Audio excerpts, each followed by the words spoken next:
The morning they read her father's will, the sky over Whisper Ridge was the color of a bruise healing pale yellow at the edges, deeper and darker toward the center, as though the heavens themselves were processing something painful and had not yet finished. Ingrid Voss was 18 years old. She had been awake since before dawn, sitting on the edge of the narrow bed in the room she had shared with no one since her father's fever took him 6 weeks earlier. The room still smelled of him, faintly wood shavings and linseed oil, and the particular mineral scent that clung to men who worked with stone their entire lives. She had not opened the window. She was not ready to let that smell leave. She dressed carefully, not because she believed that appearance would change what was about to happen in Mr. Colfax's office, but because her father had always believed that the way you presented yourself to a difficult moment was a form of respect for the moment, for yourself, for the people who had raised you to face hard things without flinching. Gunnar Voss had been a stonemason from the coastal lowlands of Denmark, a man who had crossed an ocean with two strong hands and a philosophy of materials that extended in his mind to everything, including the human character. You build what you are, he used to say. Stone by stone, there are no shortcuts and no substitutes for the quality of what you put into the foundation. She braided her hair. She put on her good dress, the dark wool one with the small buttons at the collar. She ate nothing because her stomach would not have accepted it. And then she walked the half-mile of rutted dirt road into the settlement of Coldwater Gulch, Montana Territory in the early August morning, with the mountains rising enormous and indifferent on every side, and the air carrying the first faint suggestion of what was coming, that edge barely perceptible in midsummer, but already there if you knew how to feel for it, of the cold that would eventually own this landscape. She knew how to feel for it. Her father had taught her that too. Mr. Colfax's office occupied a narrow building between the general store and the assay office on Coldwater Gulch's single proper street. The sign above the door was freshly painted, which struck Ingrid as the kind of detail that revealed something about a man's priorities. Colfax was the sort of person who maintained surfaces. What lay beneath them was a separate question. She arrived first and sat in the chair closest to the wall, leaving the center of the small room for the people who would follow. They arrived together as she had known they would. Hilda Harker moving with the decisive efficiency of a woman who had already organized this morning into a set of tasks to be completed with the reading of Gunnar Voss's last will and testament as simply the first item on the list. Behind her came her sons. Boyd was the elder, broad across the shoulders, with the kind of confidence that comes not from accomplishment, but from never having been seriously challenged. Clem was 2 years younger and 2 degrees quieter, watching everything with small, calculating eyes that had always reminded Ingrid of a man measuring a room before making an offer on it. They sat across from her. Boyd nodded. Clem did not. Hilda looked at Ingrid with the expression she had always worn in Ingrid's presence, not unkind exactly, but sealed.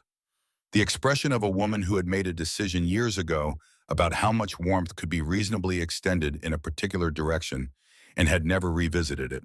Mr. Colfax came in, sat behind his desk, arranged his papers, with the deliberateness of a man who understood that his professional authority resided largely in these small performances of order, and cleared his throat.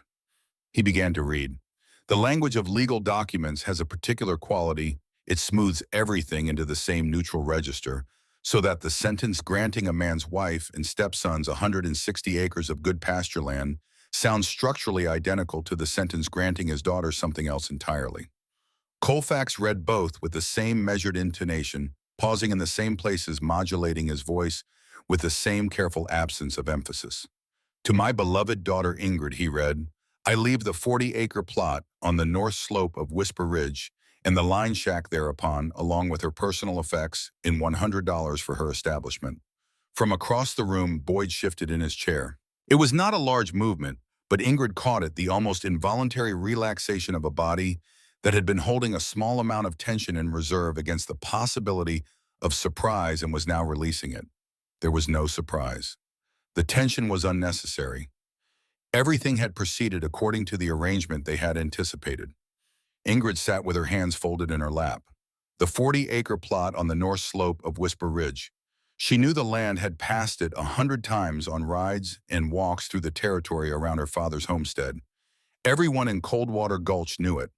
It was the kind of land that people pointed to when they wanted to illustrate the difference between ground that would support a life and ground that merely existed. The north slope caught the least sun of any property in the valley during the winter months. The wind came across it without interruption from the higher ridges, and it came with the concentrated force of something that had been building speed across open country before finding this particular hillside to spend itself on. The soil was thin and rocky, the trees on it stunted and wind-bent, growing in the permanent lean of things that have accepted early on that vertical is not an option. The line shack had been built by trappers sometime in the previous decade and had not been meaningfully maintained since. It was by local consensus a place to shelter from an unexpected storm, not a place to survive an intentional winter. Giving Ingrid that land was not an act of provision. It was an act of arithmetic. Hilda and her sons had done the calculation and determined that the north slope given freely cost them nothing of real value while resolving a question about Ingrid's future in the most final way available within the bounds of law and propriety. Colfax finished reading. He set the papers down. He looked at Ingrid over the rims of his spectacles with the careful expression of a man who has delivered difficult news professionally for long enough to have developed a specific face for it. She looked back at him without expression.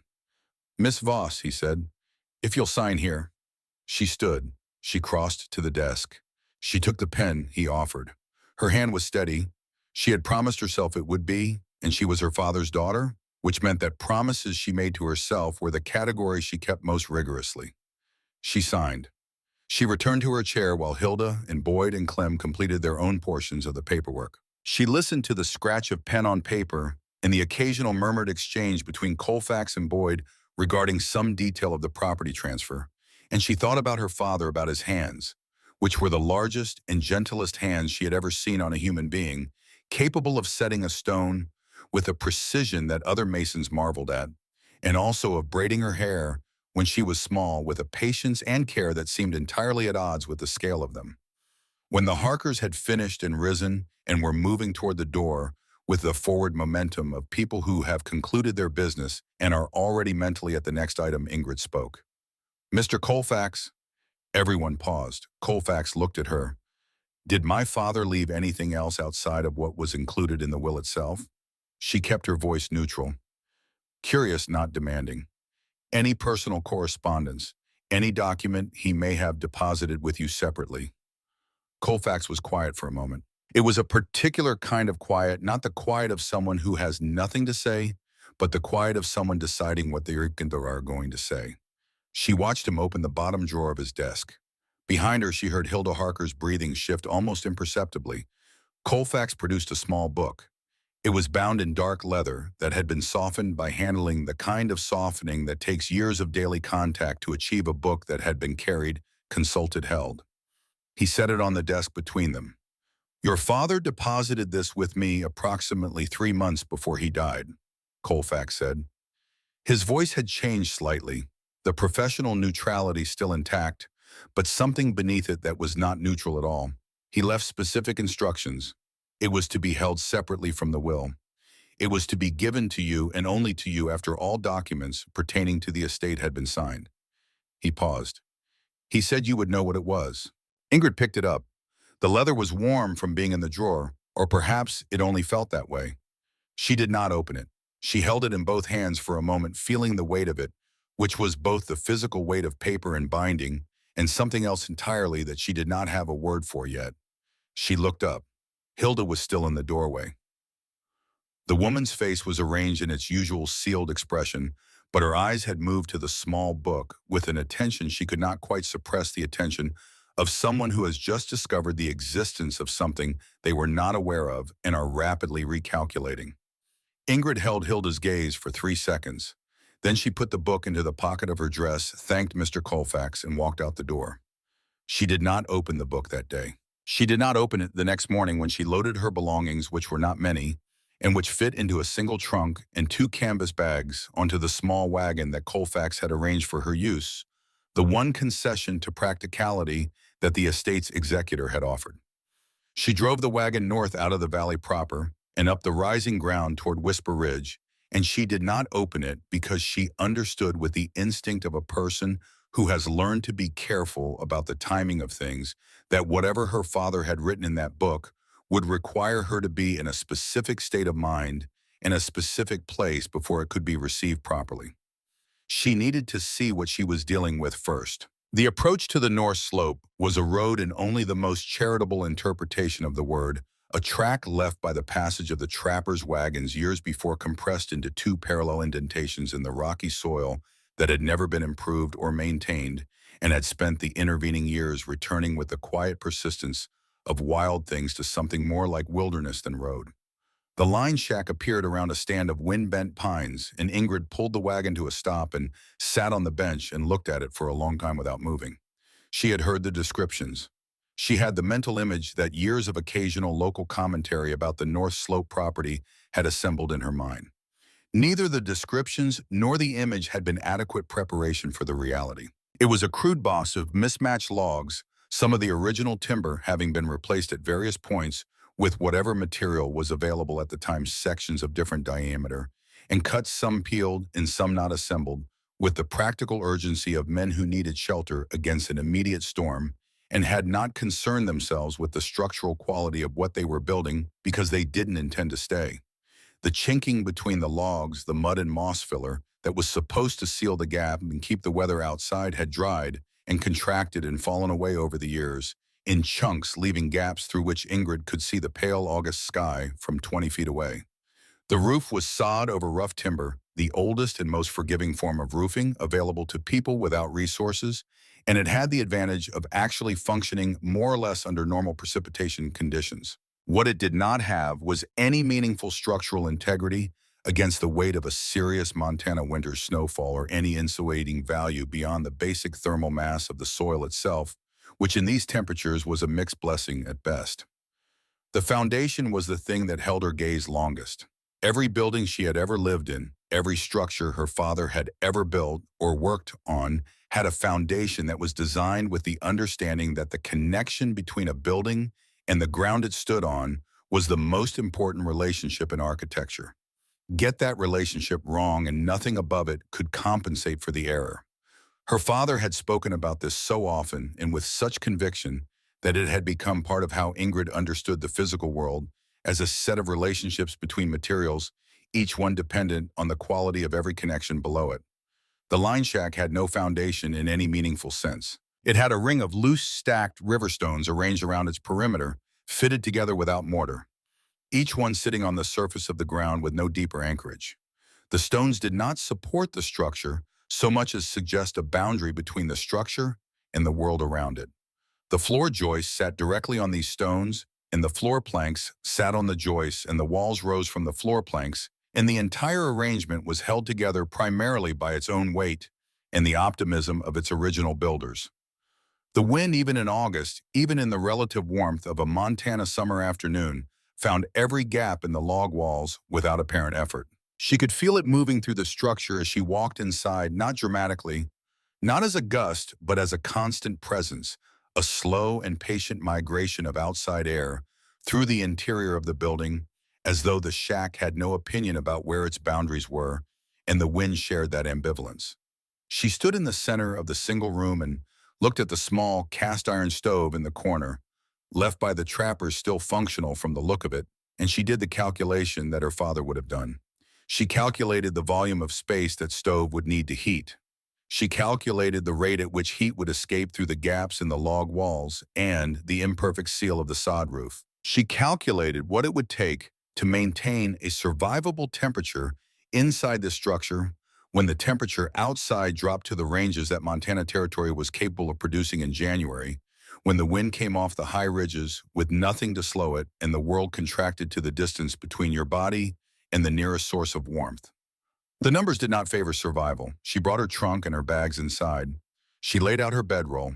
She started a small fire in the cast-iron stove more to understand its character than because she needed warmth in August. It was a good stove, the one solid and competent element in the entire structure.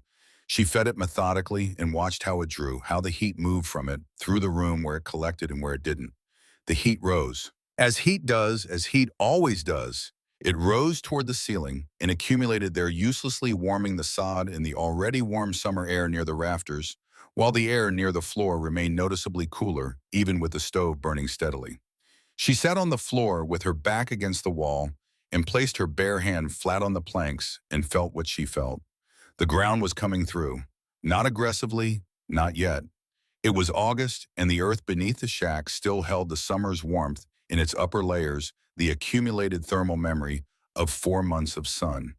But she could feel beneath the surface temperature the suggestion of something deeper, a coolness that belonged not to the air or the season, but to the mass of the earth itself, which in this part of the world at this elevation knew things about cold that summer could only temporarily conceal.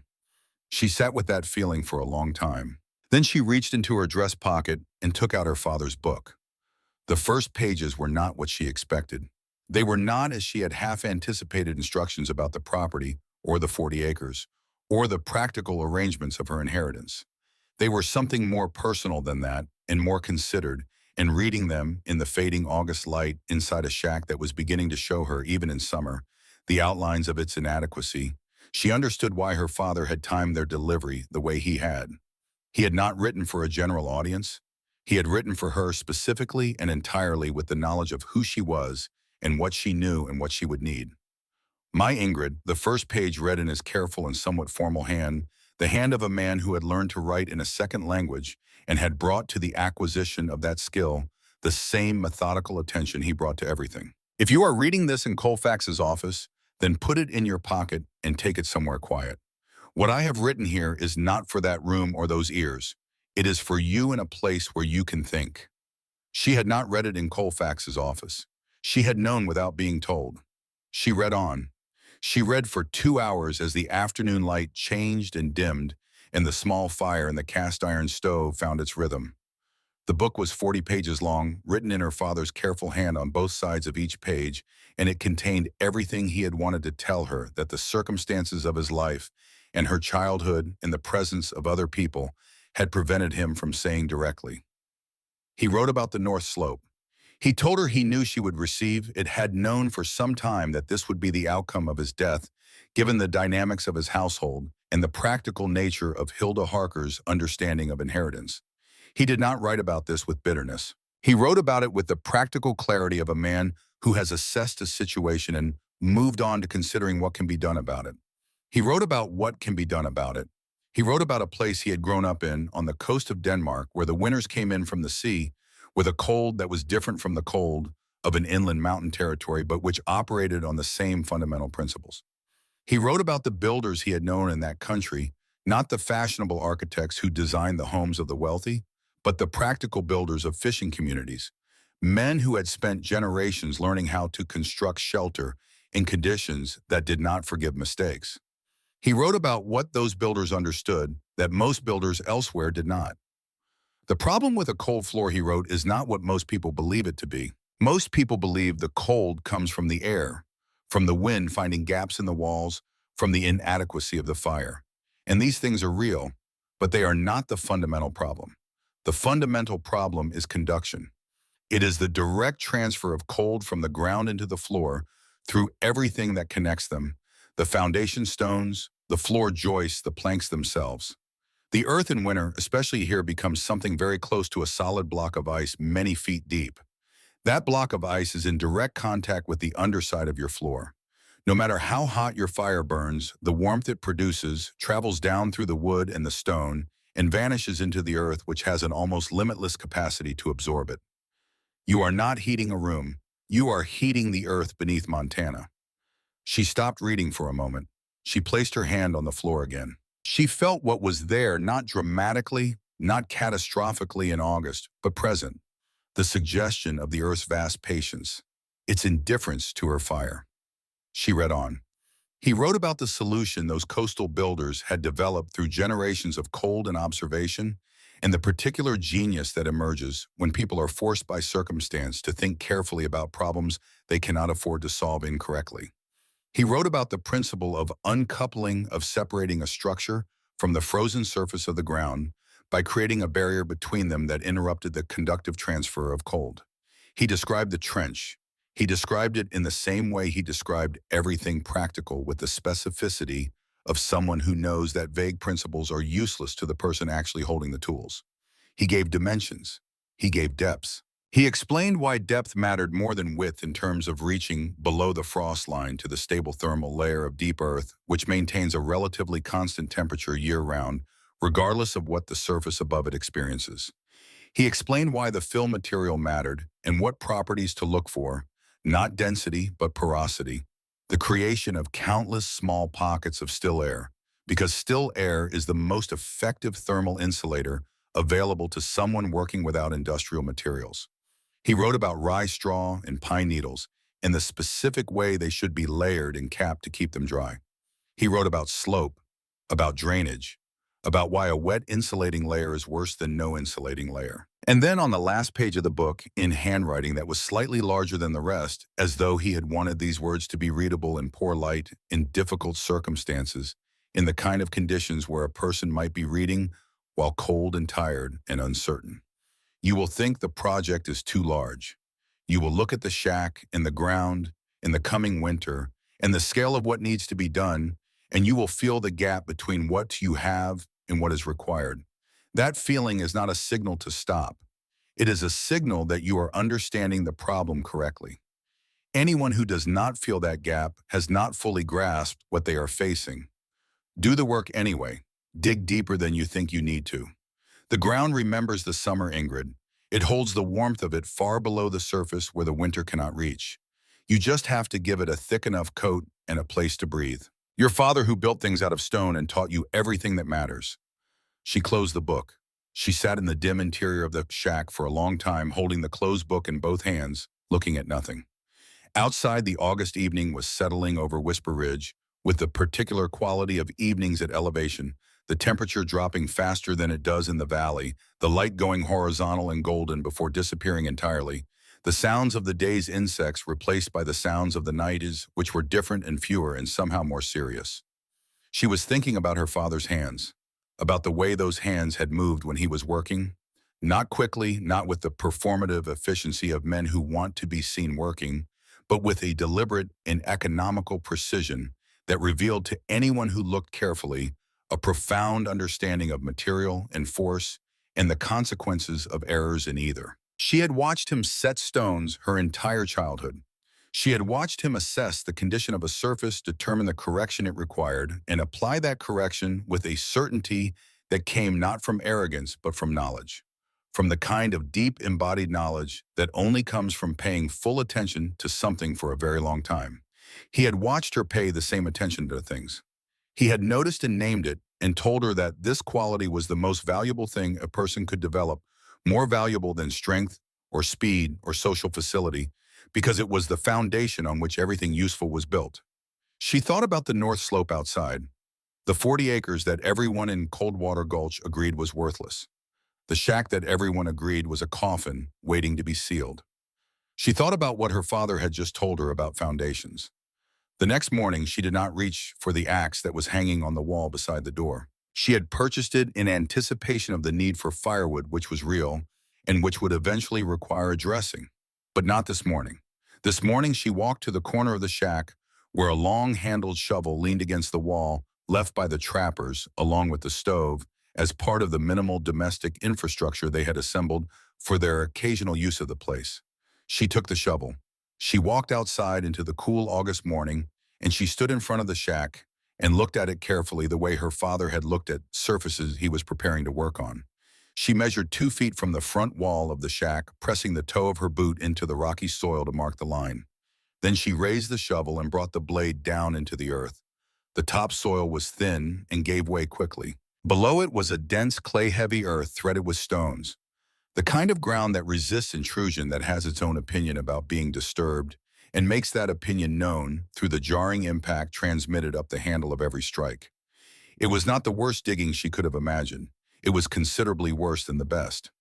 She dug. She established a rhythm the way her father had taught her to approach physical work, not the fastest rhythm, not the one that exhausted you in an hour, but the sustainable one, the one you could maintain through the full duration of what needed to be done.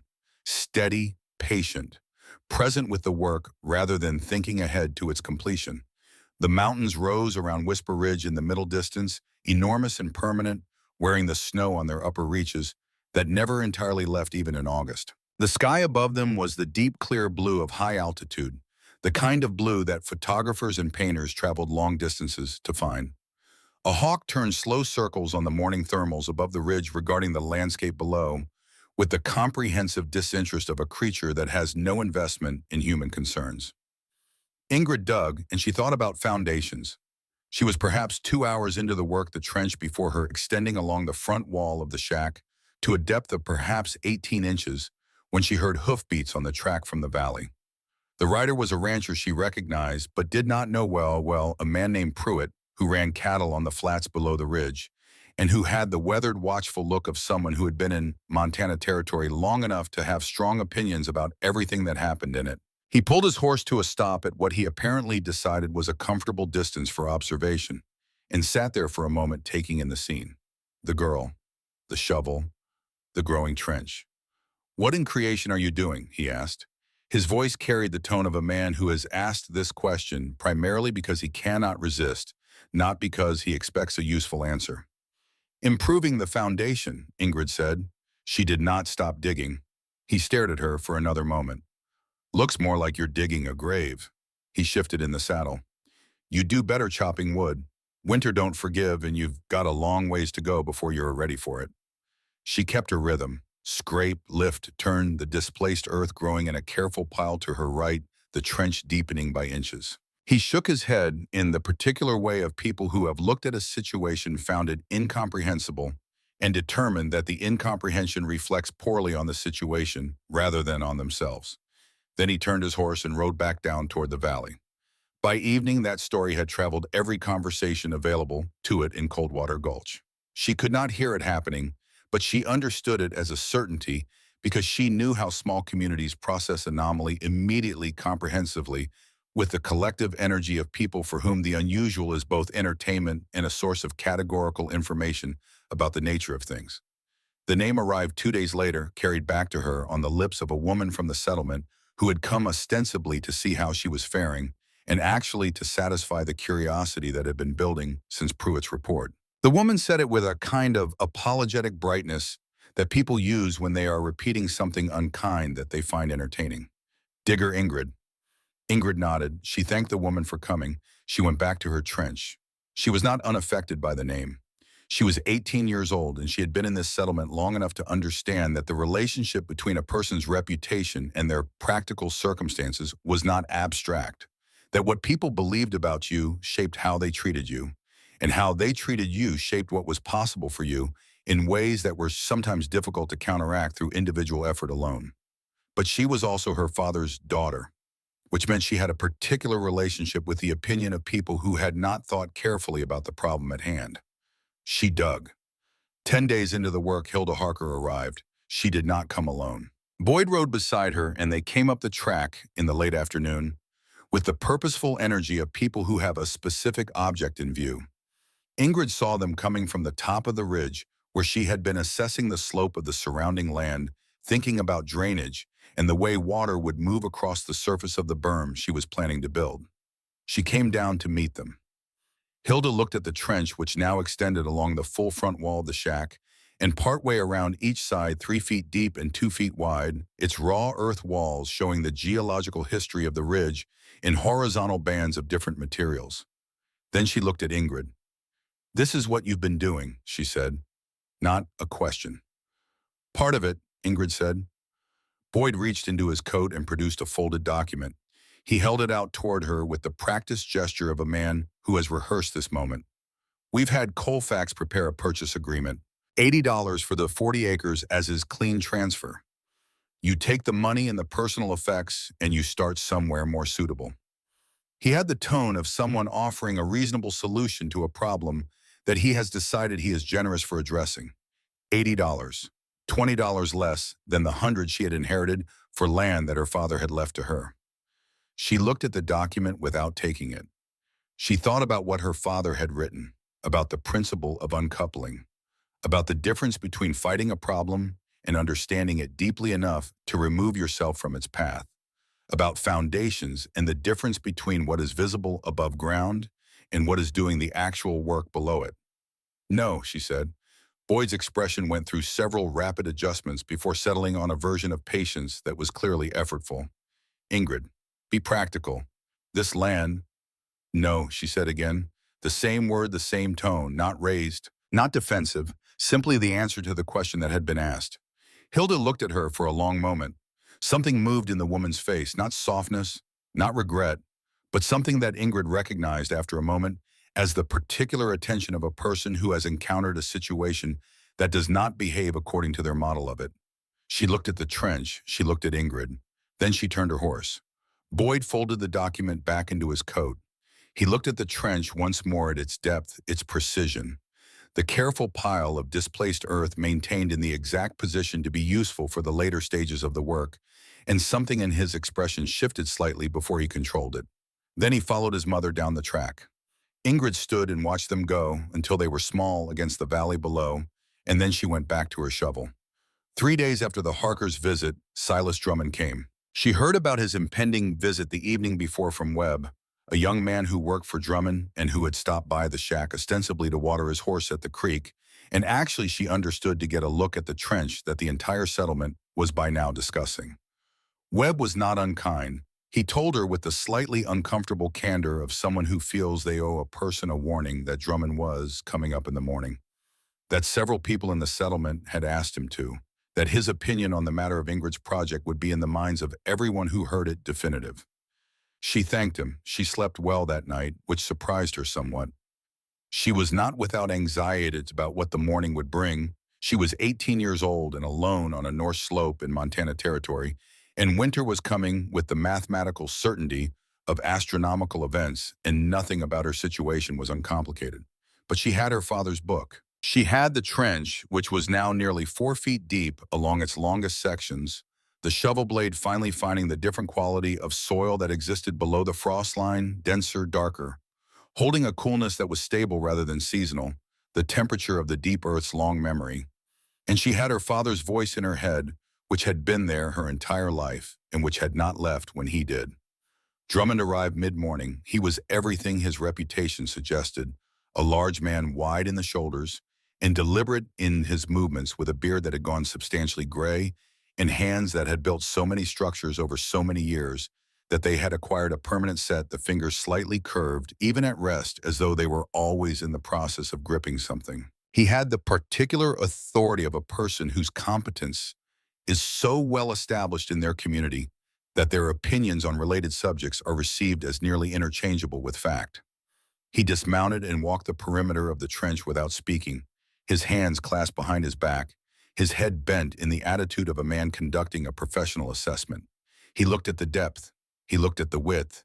He looked at the quality of the excavation, the straightness of the walls, the careful management of the displaced earth. He looked at the shack above it, at the stovepipe, at the state of the chinking in the roof. Then he looked at Ingrid. "Miss Voss," he said. His voice was the voice of a man accustomed to speaking in a way that ended discussions rather than opening them. "I was asked by some of the townspeople to come and see how you were faring." "I'm faring well, Mr. Drummond." "With respect," he said, and the phrase in his usage meant something closer to, "I have heard your position and am now going to explain why it is incorrect. You are not." He gestured at the trench with one large hand. "You are spending the last good weeks of autumn on this excavation. The chinking on these logs is wholly inadequate. Your woodpile is meager. I am a builder. I have built more structures in this territory than any other man alive, and I know what it takes to survive a Montana winter." He paused for emphasis. "This is not it." Ingrid looked at him. She had prepared for this moment not by rehearsing arguments, but by returning repeatedly to the principles in her father's book and to the physical reality of what she had already encountered in the short weeks she had been on the ridge. The cold through the floor planks on August nights, the way the stove's warmth rose and vanished. The quality of the soil she had reached at 4 feet so different from the frozen surface, layer stable, and constant as something that had never heard of seasons. "You're not wrong about the wind," she said, "or the chinking. Those are real problems, and I'll address them." She looked at the trench. "But the wind is a loud thief, Mr. Drummond. The ground is a silent one, and the silent thief takes more." He looked baffled in the way of experts who encounter a framing they haven't considered. The ground is dirt. You build on it. You lay your sills and your floor joists, and you build up from there. That's how it's done. When you build a boat, she said, and her voice was steady because she was drawing from something steadier than herself, you lay the keel and build upward. But if you don't insulate the hull, the cold of the water comes through the planks and into the cargo. The ground in January is the same as that water. It's in direct contact with everything beneath the floor, and it draws the warmth out the same way molecule by molecule until the fire you're burning is just heating the earth under Montana. He stared at her. He was not a man who stared often. She suspected he was a man who looked at things with professional authority and then rendered his verdict and moved on. But he stared at her for a moment with the expression of someone who has heard something that doesn't fit their model of the world and is running it through their model again to confirm the misfit. The ground freezes solid, he said, 4 or 5 feet down. You can't insulate against the whole world. I'm not trying to insulate against the whole world, she said. I'm trying to uncouple my house from the frozen part of it. He stayed another 10 minutes. He described with the patient authority of long experience what she should do instead: proper chinking of the log walls, additional wood pile, standard preparations that had gotten people through Montana winters for years. He offered to send Webb to help with the wood pile. He was not unkind. He was doing what he believed was his professional obligation, which was to prevent an error he had the expertise to identify. But he was applying expertise developed for a different problem than the one she was solving. She thanked him for his time. She told him she would address the chinking. She returned to her shovel. He mounted his horse and gave the trench a final long look. She could see him wanting to say something more, wanting to find the combination of words that would make her see what he was certain he was seeing. Then he turned and rode down the track, and she listened to the hoofbeats diminish and disappear. By that evening, the verdict had been returned to Coldwater Gulch. The master builder had gone up to Whisper Ridge and come back convinced. The Jensen girl, no, the Voss girl. Digger Ingrid was beyond the reach of conventional assistance. She had committed herself to a plan that the most qualified person in the territory had assessed as folly, and she had declined his guidance with a polite firmness that had apparently left him with nothing more to say. The narrative was complete. The conclusion was settled. Ingrid did not know this yet, but she understood it as an abstract certainty, the way you understand the behavior of weather when you have lived in a place long enough. She sat on the edge of her trench in the late afternoon, her back aching from the day's work, her hands calloused in ways they had not been a month ago, and she took out her father's book. She turned to the last page. She read the final paragraph again, the one in slightly larger handwriting. The ground remembers the summer, Ingrid. It holds the warmth of it far below the surface where the winter cannot reach. You just have to give it a thick enough coat and a place to breathe. She closed the book. She put it in her pocket where it had lived for 2 weeks now, a permanent weight against her hip that she had stopped noticing, the way you stop noticing things that have become part of the essential arrangement of your days. She stood. She picked up her shovel. The sun was dropping behind the western ridge, and the air was taking on its early evening edge that first subtle sharpening that reminded everything living on Whisper Ridge that August was a temporary arrangement and winter was the permanent condition that August was merely interrupting. Ingrid felt it. She recognized it. She understood it differently than she had 3 weeks ago when she had first arrived on this north slope with a trunk and 2 bags and $100 and the opinion of everyone who had seen her situation that her story was already written. Her father had taught her something that Silas Drummond, for all his experience, had not learned in 40 years of building. He had taught her where cold really came from. He had taught her that the most dangerous enemy is the one nobody is watching because everybody has agreed to watch somewhere else. She pressed the shovel blade into the earth at the point where she had stopped that morning. She dug. September came to Whisper Ridge the way it always did in Montana Territory. Not as a season arriving, but as a previous season, retreating, pulling warmth behind it, the way a tide pulls back from shore, leaving the landscape a little more exposed, a little more honest about what it actually was when the flattering light of summer was no longer available to soften it. Ingrid noticed the change in the quality of the morning air first. There was a new component to it, something that had not been present in August, a mineral sharpness underneath the familiar sense of pine resin and dry grass, a sharpness that the body recognized before the mind did, that produced a response somewhere below conscious thought. a tightening, a slight acceleration of awareness, something ancestral and accurate. The trench was 4 feet deep along its full perimeter now. She had reached the layer her father described 8 days into the digging. The soil that existed below the frost line, different in color and texture and thermal quality from everything above it. Darker, denser, holding a temperature that remained consistent from one day to the next in a way that the surface soil did not, because it was insulated from the seasonal fluctuations above it by the mass of earth between it and the sky. She had pressed both palms flat against the walls of the trench at that depth and held them there, feeling. It was cool. Not cold cool in the way of a stone cellar in summer, the way of deep wells, the way of things that have found a stable relationship with the Earth's interior temperature and are no longer subject to the negotiation between sun and cold that governs the surface. Her father had been right. The deep Earth remembered the summer. She had stood in the bottom of that 4-foot trench on a September morning with the mountains visible above the rim and the sky the color of good slate, and she had understood in the specific and embodied way that you understand things you have reached with your hands rather than only your mind, what he had been telling her. The warmth was there. It was not dramatic warmth. It would not heat a room or comfort a cold body, but it was stable, and stable was everything. Stable meant the ground beneath her floor would not become a block of ice. Stable meant the conductive transfer he had described, that relentless molecule by molecule theft of warmth from the floor downward into the frozen earth, would be interrupted. Stable meant her small stove would be fighting a manageable opponent rather than the entire mass of a continent's winter. She had climbed out of the trench and begun the next phase of the work. The gathering of materials took longer than the digging. She had no money for commercial insulation, not that any existed in Coldwater Gulch to purchase. What she had was the land around her, which she began to study with the same systematic attention she had brought to everything since arriving on the ridge. She walked the 40 acres in careful transects, noting what grew where and in what quantity and in what condition. She found a field of ryegrass on the eastern portion of the property, gone to seed and dry the stalks hollow and pale, ideal for her purposes, because those hollow stalks were essentially nature's version of what her father had described, tubes of still air bundled in their thousands, their millions into a mass that would resist the movement of heat with a passive and entirely reliable competence.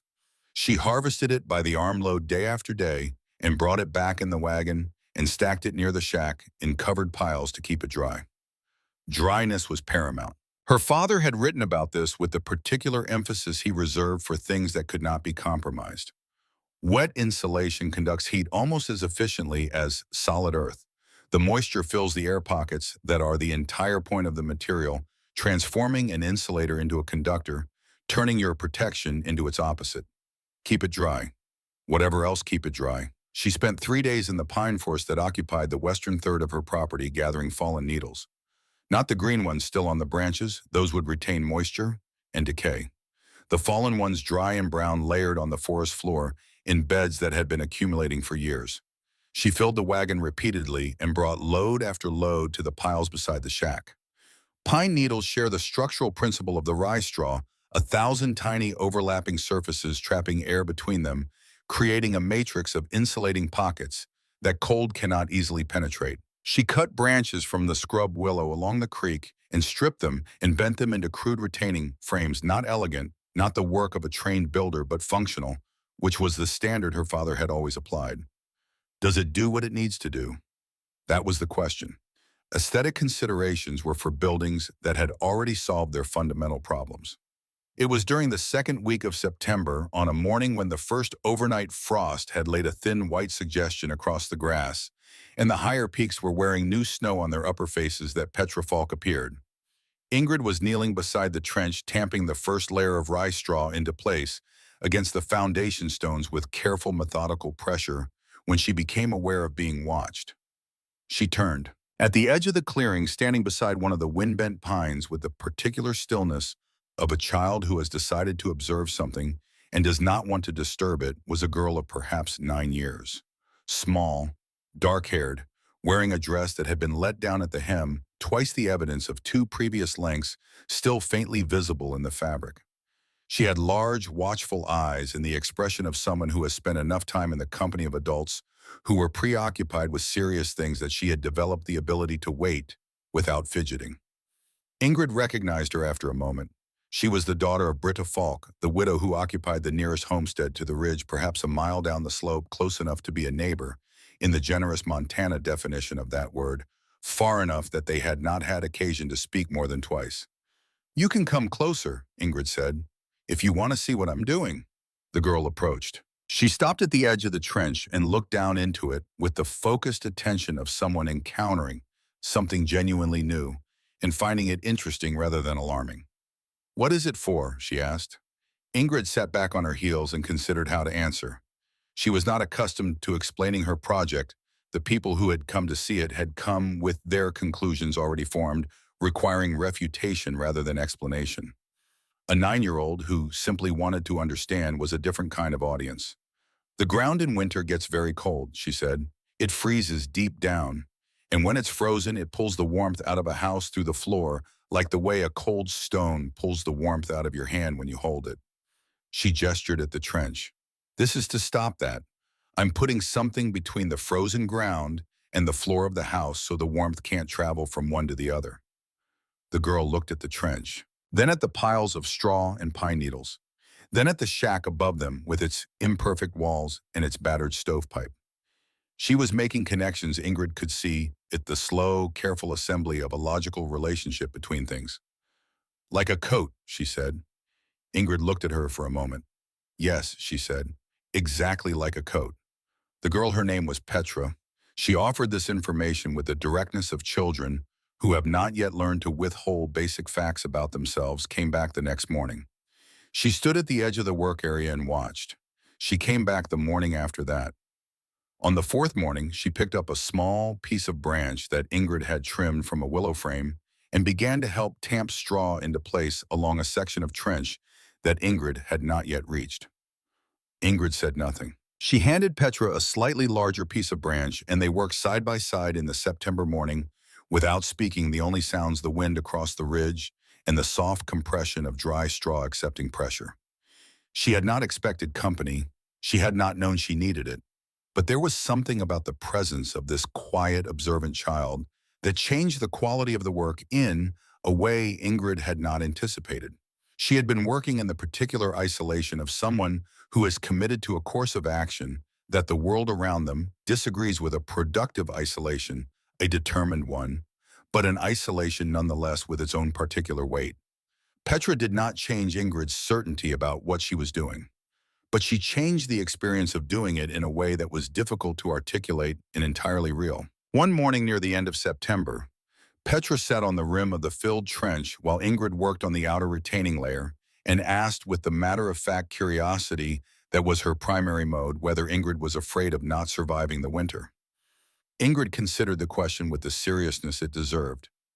"I'm afraid of doing the work incorrectly," she said finally, "of making a mistake in the design that I won't discover until it's too late to correct it." She smoothed a section of packed earth. "That kind of afraid is useful. It makes you careful." A pause. "The other kind, afraid of the winter itself, afraid of something you can't change, that kind, I try not to spend time on." Petra thought about this for a while. "My mother is afraid of the winter," she said. "Your mother is sensible," Ingrid said. "The winter in this territory is genuinely frightening. But there's a difference between being afraid and letting that fear make your decisions for you." Petra nodded slowly with the serious nod of a person filing information in a place where they will be able to find it later. Britta Falk herself came toward the end of September, a small, sturdy woman with the weathered calm of someone who had been managing a homestead alone for long enough that crisis had become simply another category of problem to solve. She arrived on foot, which was a long walk from the valley, and Ingrid understood that the walk itself was a statement of something. She stood at the edge of the completed sections of the trench and looked at the work with an expression that was careful rather than dismissive. She did not say what everyone else in Coldwater Gulch had said. She said instead, quietly and with the particular precision of someone who measures their words because they have learned that words have consequences, "Petra comes home and draws pictures of it. She draws the layers." A pause. "She asked me questions I can't answer." "She's welcome to come and ask me," Ingrid said. Britta looked at her directly. I know what they're saying in town. I expect you do. I'm not saying it. She paused again. I was a teacher before I came out here, before the homestead. Something in her voice shifted to accommodate a longer history.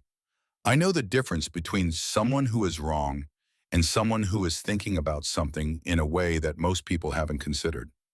She looked at the trench one more time. I hope you're right, she said, and turned and walked back down the slope. Ingrid stood with that for a moment.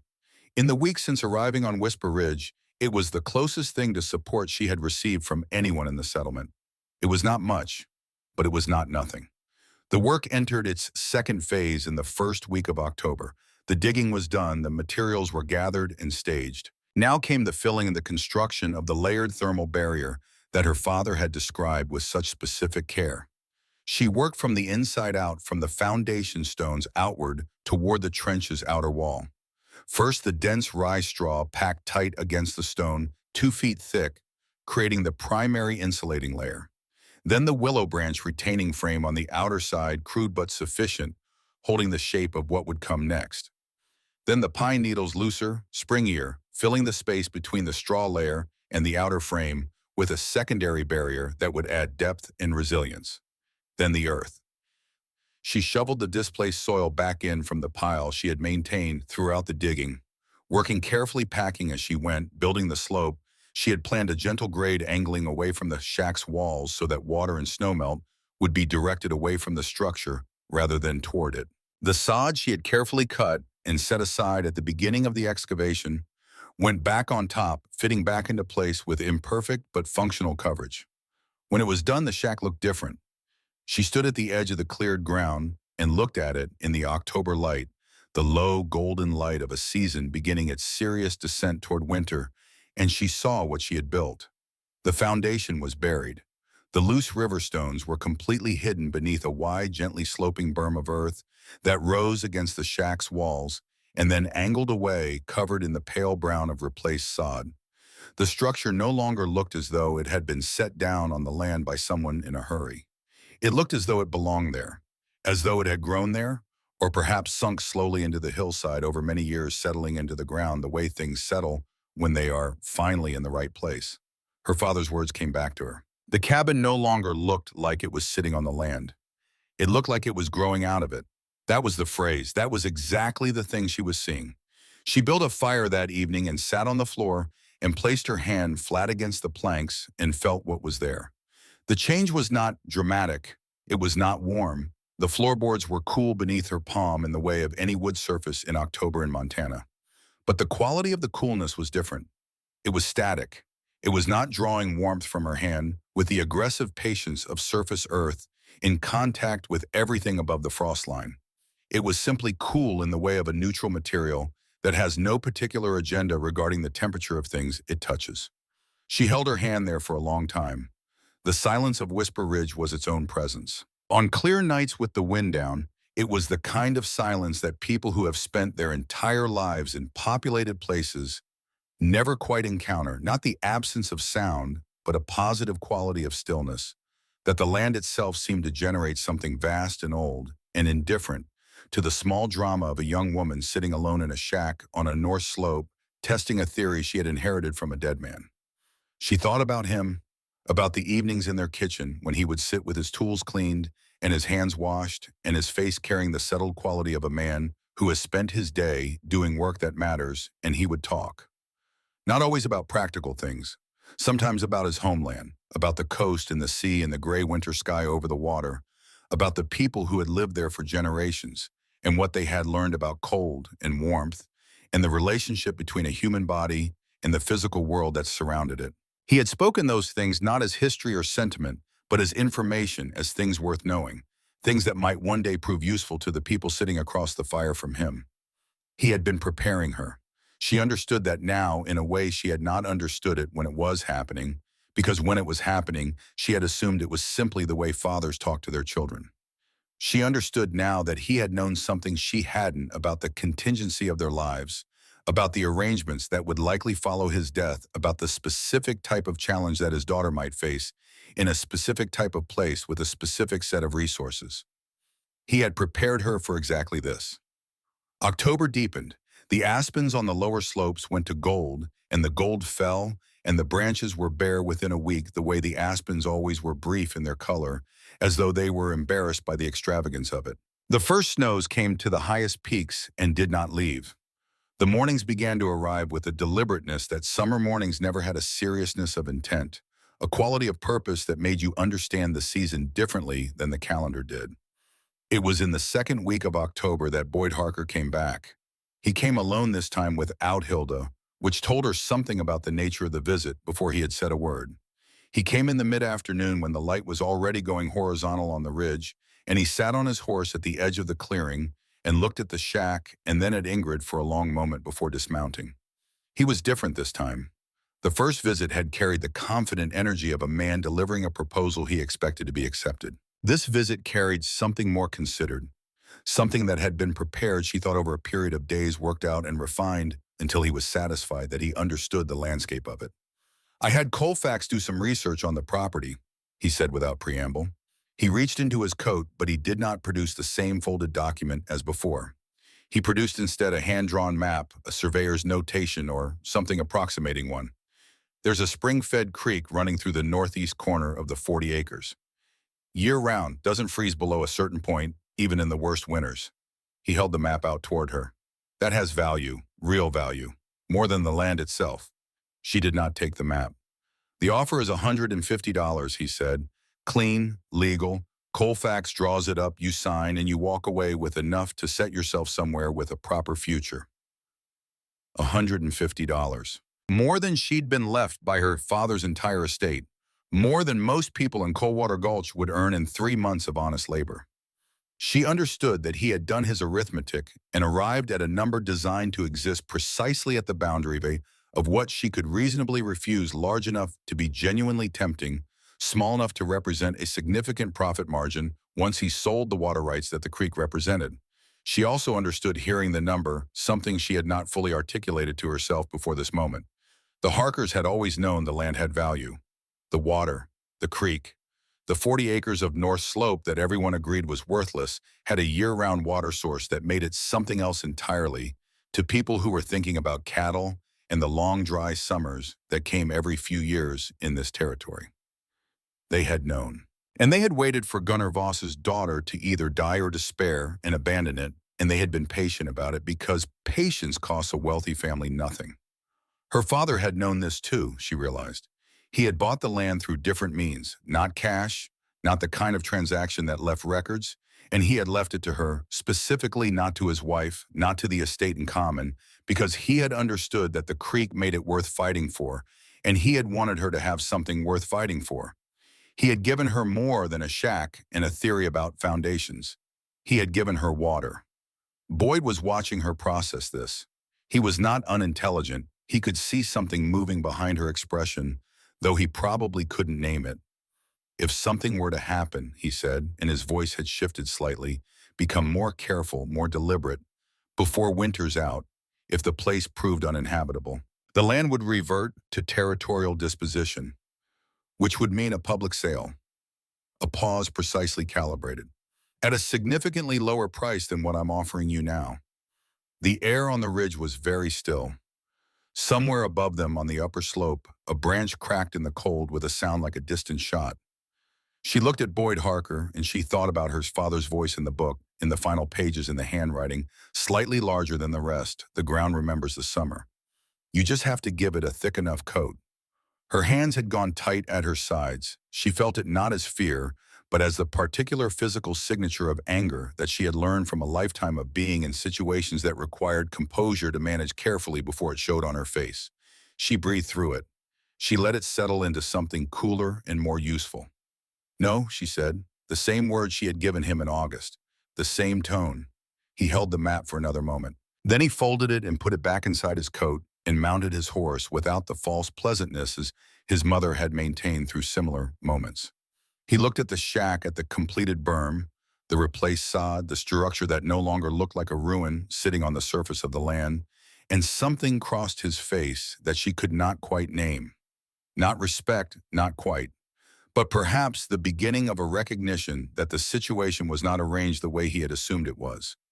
He rode down the track without looking back. Ingrid stood in the clearing for a long time after he had gone, her hands unclenching slowly. Then she went inside and built a small fire and sat with her father's book open on her knee, not reading it, just holding it until the anger had resolved itself into something flat and clear and useful. She had a creak. It didn't freeze.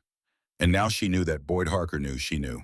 November came with the straightforwardness of a season that has no interest in delay. The first real snow fell on the second day of the month.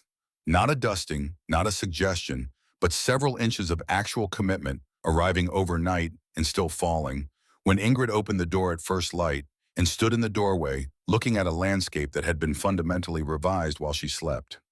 The ridge looked different in snow. Larger, somehow more emphatic. The wind-bent pines wore their coating with the indifference of things that had experienced this many hundreds of times before and expected to experience it many hundreds of times more. The berm along the shack's foundation wore its snow too. It lay across the slope's surface and did not drift against the walls. The way she had seen snow drift against other structures, the slope was doing its job, directing the weight of accumulation away from the structure rather than toward it. She lit the stove and made coffee and stood at the window. The single small window, its glass imperfect, bubbled in places where the making of it had been imprecise, and watched the snow continue. She was aware of a change in the shack that she had been noticing for several weeks, but had been reluctant to name until she was certain. The stove was doing something different than it had done in August. The heat from it was behaving differently, not rising immediately toward the ceiling and escaping, but distributing through the space with a more even quality, lingering in the lower portions of the room where it was actually useful. The floor beneath her feet was not warm, but it was not the enemy it had been. It was neutral in the way of a floor that has been uncoupled from the frozen mass below the frost line. She was using less wood than she had expected. This was, in practical terms, the most significant thing she had observed. It was in the second week of November that Webb appeared, which told her something before he said a word. Webb, who worked for Drummond, who had stopped to water his horse before Drummond's first visit, who had the slightly uncomfortable candor of a young man not entirely comfortable with the role of informal intelligence gatherer that his employer seemed to be casting him in, was not the kind of person who visited without a reason. He stood in the clearing with his hat in his hands and told her with the directness of someone who has decided that honesty is the simplest available path through an awkward situation that Drummond had asked him to come by and see how she was getting on. He said this in a tone that was apologetic in a way he couldn't quite suppress.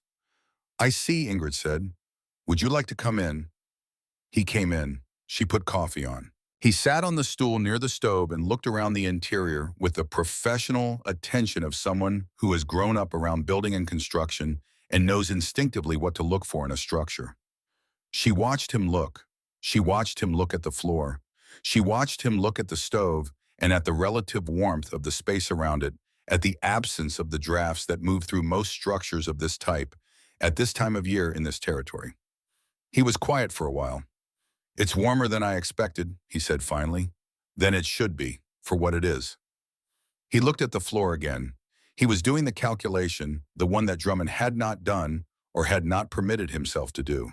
The one that compared what his training and experience told him to expect with what his body was actually telling him was present in this space. "Would you tell him that?" Ingrid asked. Webb looked at her. He turned his hat around once in his hands. "He asked me to tell him how you were faring," he said carefully. "So I'll tell him how you're faring." She poured the coffee. They sat in a companionable silence for a few minutes, the silence of two people who understand each other's situation well enough not to need to fill it with words. Then he thanked her, put his hat back on, and went out to his horse. She stood in the doorway and watched him ride down the track. She thought about Drummond, about the man who had come to her ridge with the settled authority of a professional and told her in the kindest way that kind of certainty allows that she was wrong. She had no animus toward him. He believed what he believed because his experience had taught him to believe it, and his experience was real. He had built structures that had stood through Montana winters for decades. He knew things she did not know, but he had not known what her father had known. And her father's knowledge, which had come from a different tradition, from a different coastline, from generations of builders who had faced a different but related version of the same fundamental problem, had seen something that Drummond's tradition had not trained him to see. The cold comes from the ground, not just from the air, from the ground. She wondered if Webb would tell him honestly. She thought he would. Webb had the look of a young man who had not yet fully committed to the compromises that older men make in the interest of comfortable relationships with authority. She went back inside.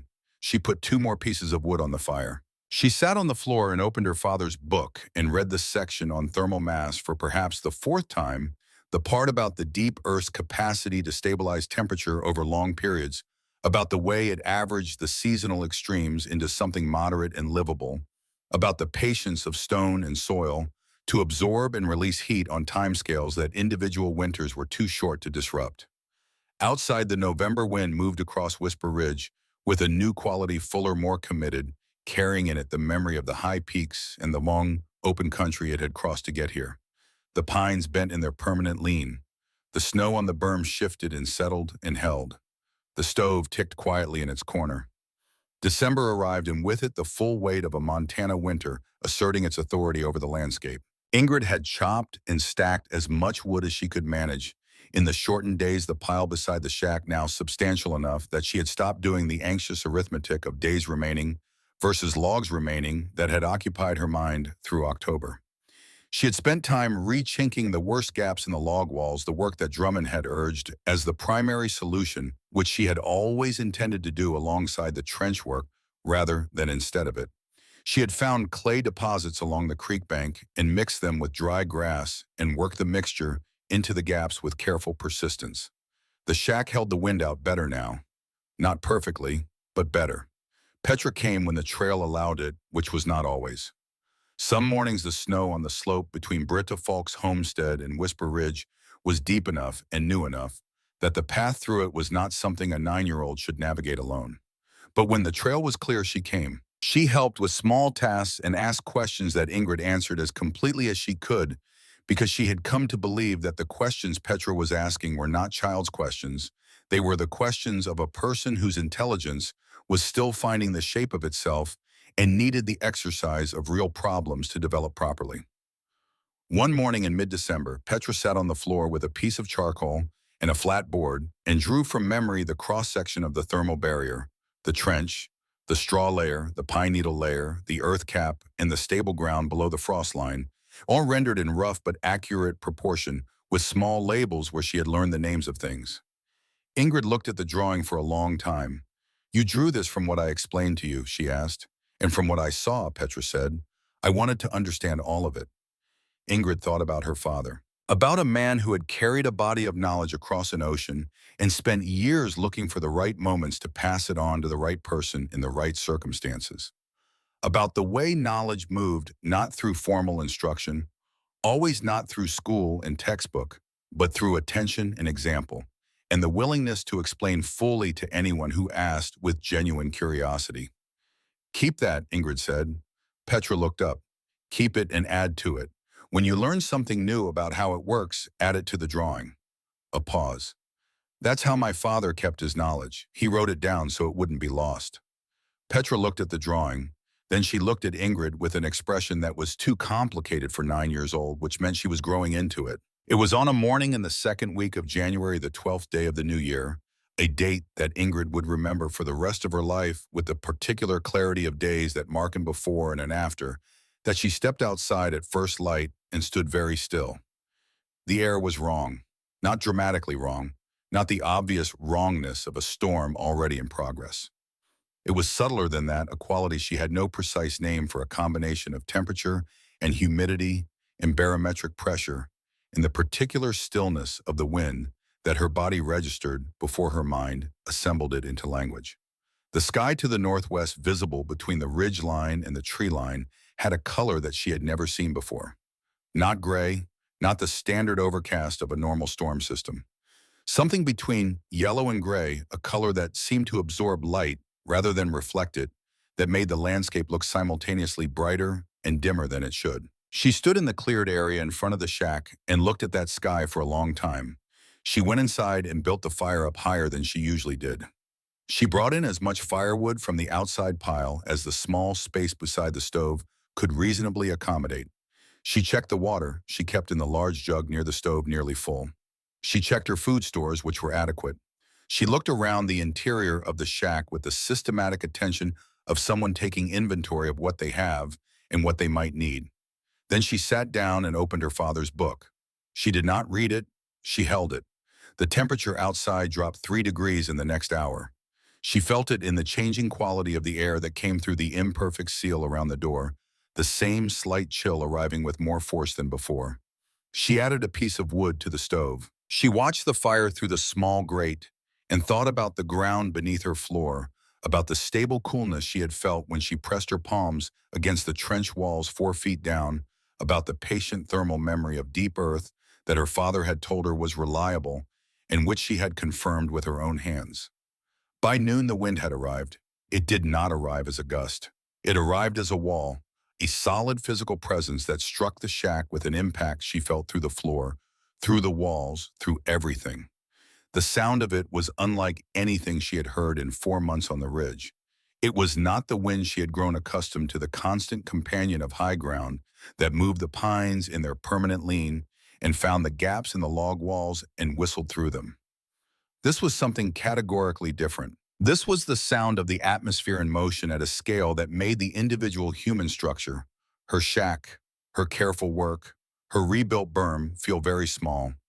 The temperature dropped again, fast, faster than she had believed temperature could drop. She added 2 pieces of wood to the stove and sat on the floor and put her hand on the planks and felt what was there. The floor was cool, not cold, not the aggressive soul-extracting cold that she had felt on August nights when she first arrived, and the ground had been in direct thermal contact with the surface frost. Cool in the way of something stable, in the way of something that had been uncoupled from the frozen mass above the frost line by 4 feet of rye straw and pine needles in patient labor. The stove was doing its job. The warmth it produced was staying in the room with her rather than migrating immediately downward into the earth. She was wearing her wool dress and her heavy stockings, and she was not by any reasonable measure comfortable. The shack was cool, the air outside was doing something she did not have full language for yet, but she was not fighting a losing war. She was not feeding fuel into a system designed to defeat her.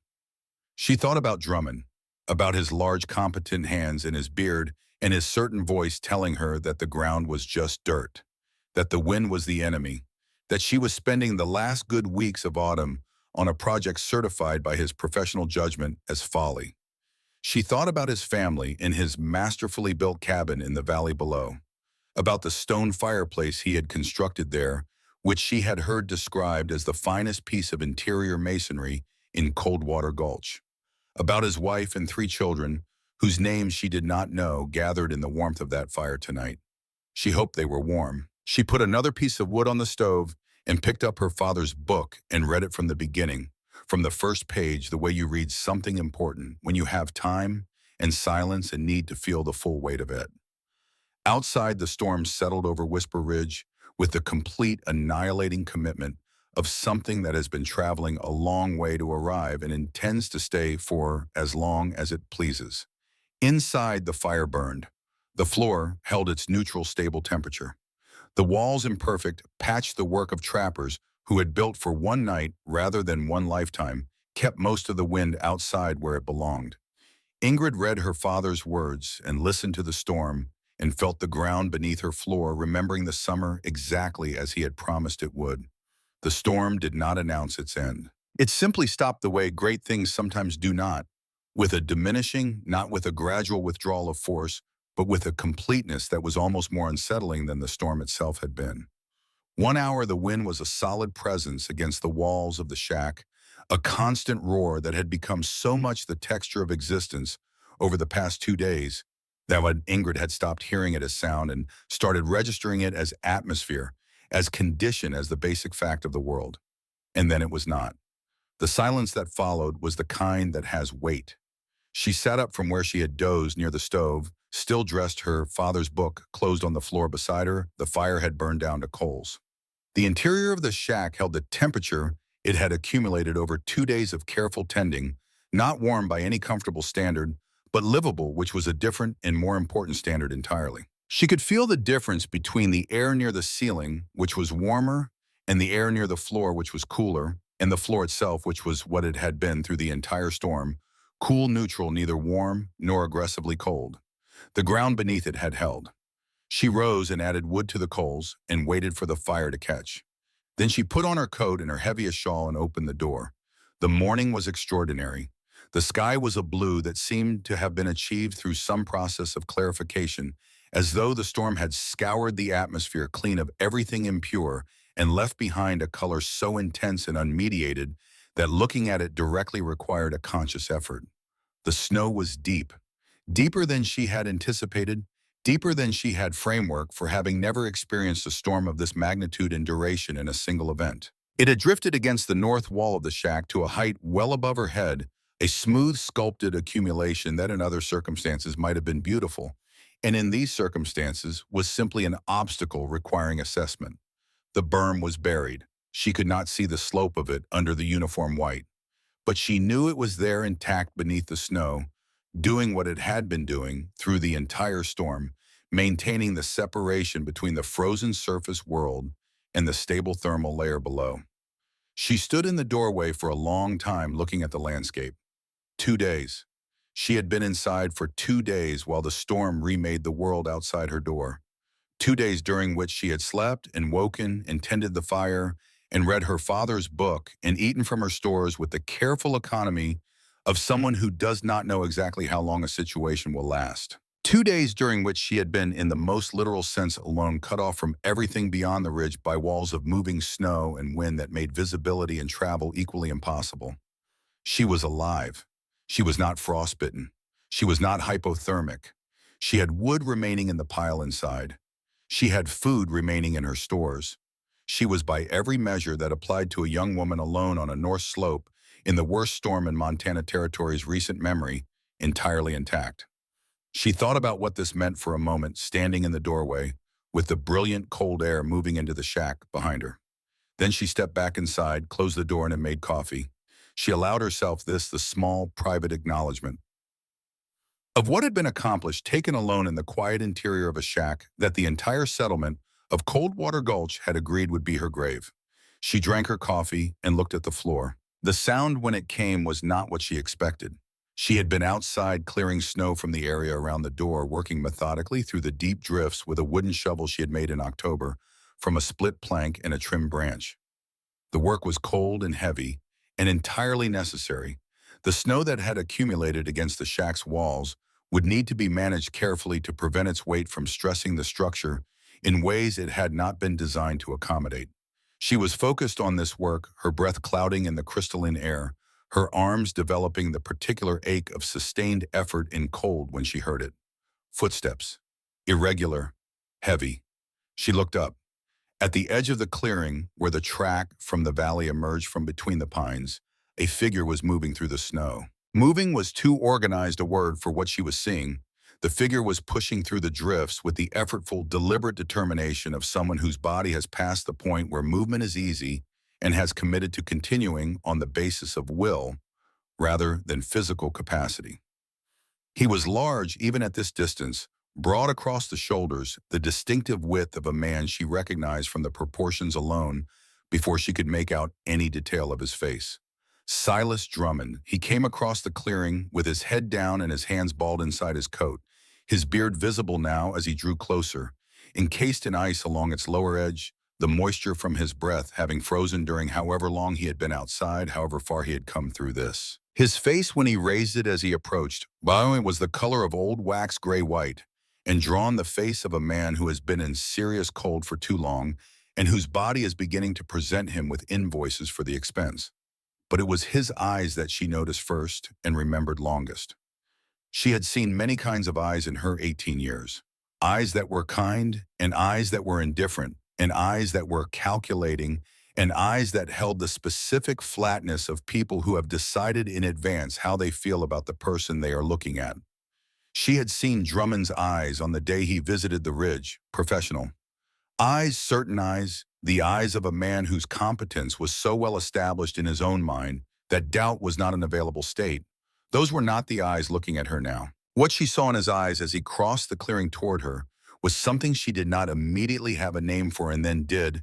It was the look of a man from whom something has been taken. Not stolen, not taken by force, but removed through the operation of reality against his expectations. The particular expression of someone who has organized their understanding of the world around a set of certainties and has just watched one of those certainties fail completely and publicly and with consequences he cannot yet fully calculate. He stopped a few feet from her. He was breathing hard. The labor of crossing the valley to the base of the ridge and then climbing the slope through the drifts was written in every part of his body. "My wood is gone," he said. His voice had a quality she had never heard from him, stripped of its professional resonance, reduced to the essential register of a man communicating a fact that has become too large for elaboration. "We burned through everything. 2 days and it's gone." A pause, his teeth were not chattering but were held still by a conscious effort she could see in the set of his jaw. "My boy, his cough is bad. The floor." He stopped. He seemed to be searching for language adequate to what he was trying to describe, and finding that language had not been designed for this specific failure. "It's colder than the ground outside. I don't understand it. The fire, the fireplace, everything I know about building a structure for winter." He stopped again. She looked at him. He was not a man accustomed to stopping in the middle of sentences. He was a man who completed his sentences because his sentences had always known where they were going. These sentences didn't know where they were going because the man speaking them no longer knew where he was going, and this was written in every line of his exhausted face. "My children need warmth," he said finally, and in those 4 words was everything he had not been able to say. The surrender of the certainty, the admission of the failure, the thing that only a father asking for help for his children can say, without it costing him everything, because the children make it not about pride. Ingrid stepped back from the doorway. "Come inside, Mr. Drummond." He came in. He ducked through the low door frame and straightened inside and stood for a moment without moving, without speaking. She watched him absorb it, the interior of the shack that he had assessed months ago as a death trap, as a structure inadequate by every measure his expertise could bring to bear. He stood in the center of the single room, and his body did what bodies do when they encounter warmth. After serious cold, it registered the change before the mind did, the muscles in his shoulders releasing slightly, the set of his jaw softening by some small degree. He looked around. He looked at the small cast-iron stove, which was burning steadily with the moderate fuel she had been using throughout the storm. He looked at the interior walls, at the imperfect chinking she had applied to the worst gaps at the rough ceiling. He looked at the pile of remaining firewood stacked near the stove, not large, but present, still substantial. He looked at the floor. She watched him look at the floor with the careful, calibrated attention of a man who has spent his life reading structures, who knows what to look for, and has learned to trust what he finds. She had seen this quality of attention in her father, that professional gaze that sees not the surface of a thing, but the principles operating beneath it. He crossed to the stove. He stood near it for a moment. Then slowly, with the deliberateness of a man performing an action he has already decided upon, he removed his right glove. He held his bare hand out toward the stove and felt its warmth. Then he looked down at the floor. He bent his knees and descended slowly with the slight stiffness of a large man in cold until he was kneeling. He placed his bare palm flat against the floorboards. The room was very quiet. She did not speak. She did not move. She understood with the instinct of someone who has grown up watching skilled people encounter the boundaries of what they know, that this was a moment that needed to complete itself without interruption, that whatever was happening in Silas Drummond's understanding of the world right now was happening in a place beneath words and would resolve itself in its own time. He kept his hand on the floor.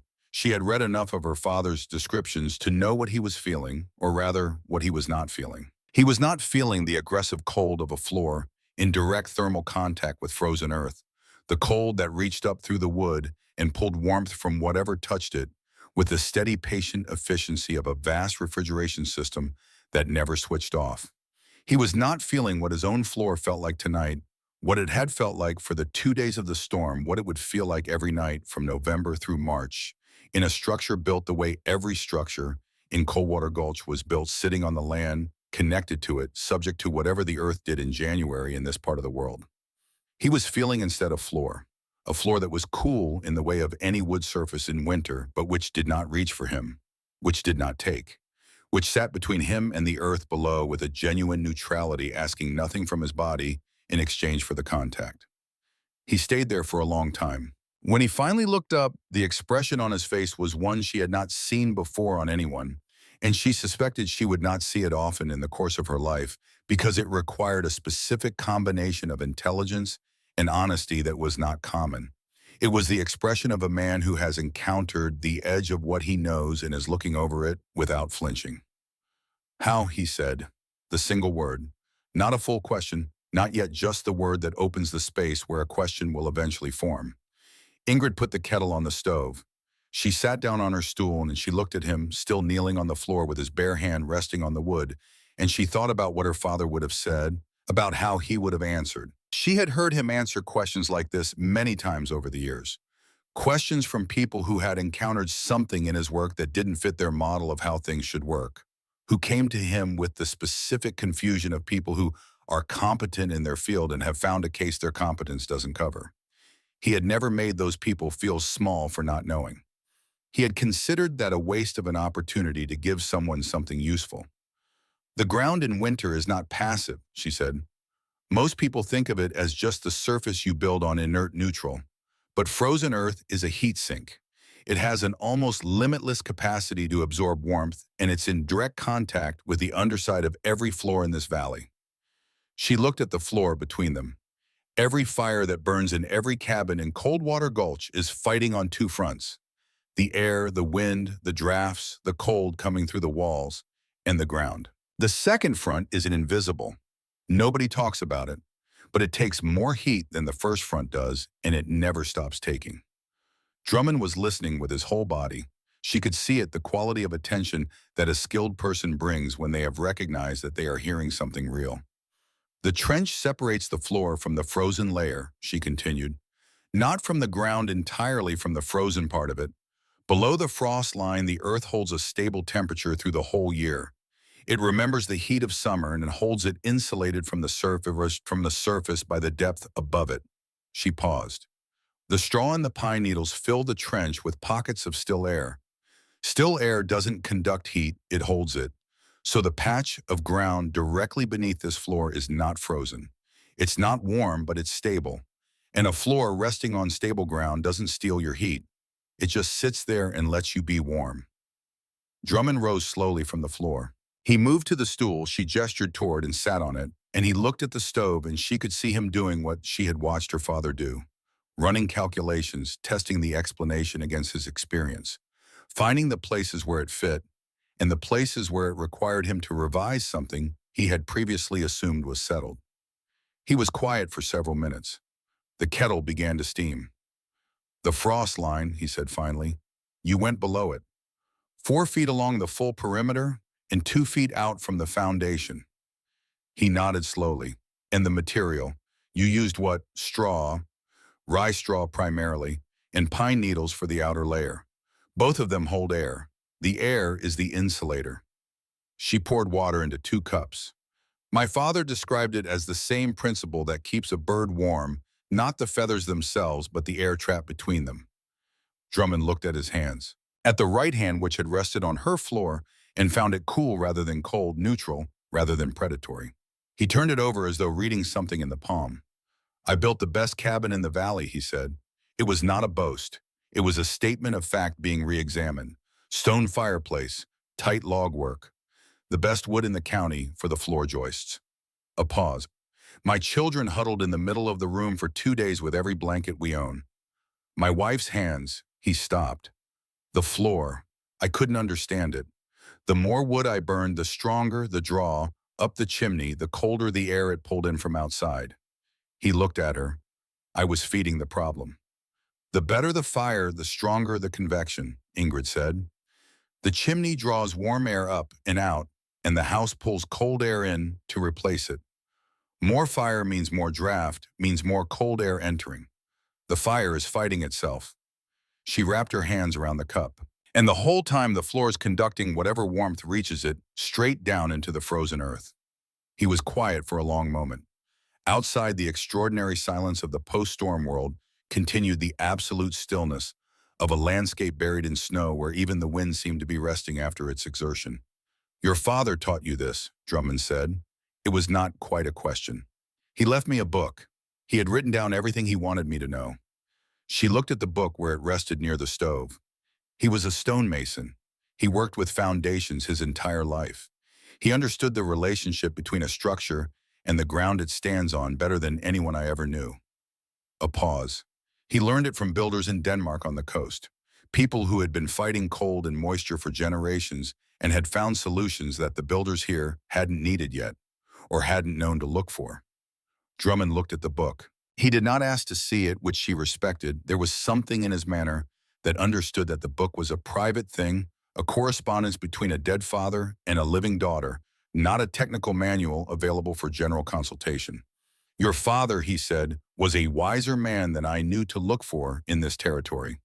It was the most he could offer, and they both understood it. It was also coming from Silas Drummond in these circumstances more than most people would have been capable of. She told him she would give him wood to take back down to the valley, enough to get his family through the next day and night. He started to say something that might have been an objection or might have been the beginning of a question about payment, and she cut it short with a brief gesture. His children needed warmth. The accounting could happen in spring, or it could not happen at all. It did not matter. He accepted this with the dignity of a man who has learned in the past 2 days something about what dignity actually requires, which is not always what he previously assumed. She helped him load what he could carry on his back, a substantial bundle, more than was comfortable for the walk down, but manageable for a large man with the incentive of 3 children in a cold house below. She watched him cross the clearing and enter the track between the pines, his figure growing smaller against the enormous white landscape, and then she went back inside. She sat for a long time in the quiet interior of the shack. She was thinking about her father, about a man who had spent his life building things meant to last, not just physically, not just in the sense of stone walls that stood through weather and time, but in the deeper sense of knowledge that outlives the person who holds it. He had known that he might not survive to give her what she needed in person. He had known that the arrangements of his household and the legal structures of this territory and the fundamental practical nature of Hilda Harker meant that his death would leave Ingrid in a specific kind of vulnerability that the formal instruments of inheritance could not address. And so he had addressed it informally through 40 pages of carefully handwritten instruction, through a lifetime of conversations that she had received as simply the way fathers talked, but now understood as deliberate preparation, through the specific and targeted gift of a body of knowledge that was worth more on Whisper Ridge in a Montana winter than any number of acres of good pasture. He had given her the most valuable thing he possessed, not the land, the understanding of how to live on it. She picked up his book and held it and did not read it. She simply held it for a while in the quiet that the storm had left behind in the shack, that everyone had agreed would be her grave, and which had instead been exactly what her father had promised it could be. The word for what she felt was not triumph. Triumph was too loud for this. It was something quieter and more durable, something closer to the satisfaction of a proof completed, of a proposition tested against the hardest available conditions and found to be correct. The ground had remembered the summer, exactly as he said it would. The stories that came out of Coldwater Gulch in the weeks after the storm were the stories that always come out of a community that has survived a serious event, inventories of loss and survival comparisons of experience, the slow assembly of a collective account of what the storm had been and what it had done. 2 families on outlying homesteads had not survived. Their losses were spoken of with the particular gravity that frontier communities reserve for deaths that were understood to be the price of attempting to live in a place that required exact competence and offered no credit for partial effort. Livestock had died in numbers that would affect the valley's economy through the following year. Several cabins had sustained structural damage from snow load or the sustained force of the wind. The general store in the settlement had a roof section that needed rebuilding before the next significant snowfall.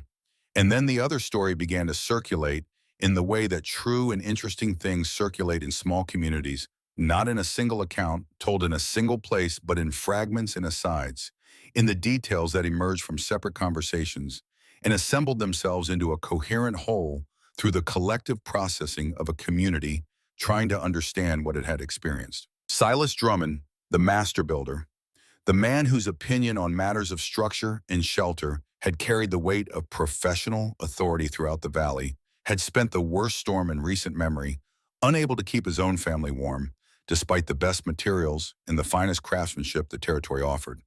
And on the third day of that storm, he had made the walk up the slope to Whisper Ridge, to Digger Ingrid. The telling of this story passed through several phases in the weeks that followed, as community narratives do. There was the initial phase of simple astonishment, the fact itself stripped of interpretation, which was remarkable enough to carry its own weight in conversation. Then the interpretive phase, in which people applied their individual frameworks to the fact and produced various readings of it.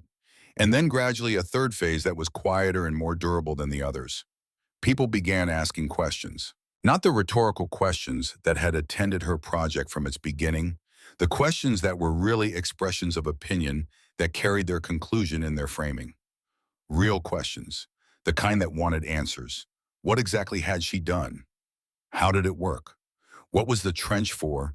And what was the material in it? And why had it made a difference when everything else in the valley had failed? She answered them. She answered them with the same patient completeness that her father had brought to every question she had ever asked him, not performing knowledge, not presenting herself as an authority, but sharing what she understood, because sharing it was useful, and usefulness was its own justification. Webb came back, which did not surprise her. He came without the awkwardness of his previous visit, without the implicit complexity of a young man on an errand that required him to be less than fully honest. He came with a notebook and a genuine curiosity that she recognized as the real thing. The rarer thing, the kind that is not performing interest, but actually feeling it. He sat on the stool by the stove and asked questions and wrote down what she said, and she told him about the frost line and the principle of conduction and the thermal memory of deep earth and the specific properties of still air as an insulator.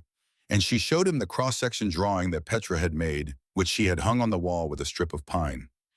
He stared at Petra's drawing for a long time. A 9-year-old drew this, he said. She asked the right questions, Ingrid said. That's usually most of the work. Drummond himself came in early February when the snow had consolidated enough that travel between the valley and the ridge was possible for a man with sufficient motivation. He came without announcement and without pretense. No pretense of checking on her welfare. No pretense of professional assessment. He came with a notebook of his own, a large one, and the expression of a man who has spent several weeks sitting with a significant revision to his understanding of the world and is now prepared to work out the practical implications. He was there for most of the day. They spoke for hours in the pragmatic technical register of people who are working through a problem together rather than arguing about it. Her understanding of the thermal principles, his understanding of construction materials and structural engineering, both of these things being necessary for the question of how to actually build what she had improvised to a general standard that could be reliably reproduced by men who were not her father's daughter and did not have her particular inheritance of knowledge. He asked about depths and dimensions, about what materials could substitute for rye straw in situations where the harvest had already been used for livestock feed, about whether the principle held for larger structures or only for the small perimeter of a line shack. She answered what she knew with precision and acknowledged what she didn't know without apology, because her father had taught her that the boundary of your knowledge is not a weakness to be concealed, but a location to be identified accurately so that the next person who comes knows where to start working. By the end of that day, between her knowledge and his, they had assembled something that was more complete and more transmissible than either had brought to the beginning of it. He named it before he left. He did it quietly, almost incidentally, as he was putting on his coat. The Voss Foundation, he said. She looked at him. For Gunnar Voss, he said. Who figured it out? A pause. The name should belong to the knowledge, and the knowledge came from your father. She considered this for a moment. She thought about the 40 pages of careful handwriting, about a man sitting at a table writing what he knew for the person who would need it, about the specific form of love that expresses itself as preparation. She thought about what it would mean to let her father's name attach to this, to the thing he had understood and taught and entrusted to her, the thing that had kept her alive and warm through the worst storm in recent memory, the thing that Drummond was now going to carry back down to the valley and build into every structure he ever made again. "The Voss Foundation," she said. He nodded once with the finality of a man who has reached a conclusion he is satisfied with.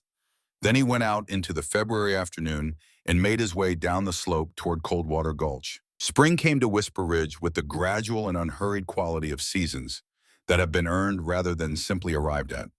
The snow retreated first from the south-facing slopes, then from the valley floor, then slowly from the ridge itself, uncovering the berm, in stages the sod first, then the full slope of it, then the base where it met the ground. The berm had survived intact. The sod had held. The insulating layers beneath were dry, as she had designed them to be the slope, and the sod cap, having directed snowmelt away from the material throughout the winter. She walked the full perimeter of the shack in the March sun and examined every section of the berm, with her hands and her eyes pressing into the site to feel what was beneath, checking the integrity of what she had built in the warmth of August and September, with the methodology her father had described and the stubbornness that was her own contribution to the enterprise. It had held. It was in April when the aspens were beginning to show the first pale green of new leaves and the creek on the northeast corner of her property was running full and clear with snowmelt that Drummond arrived with the crew.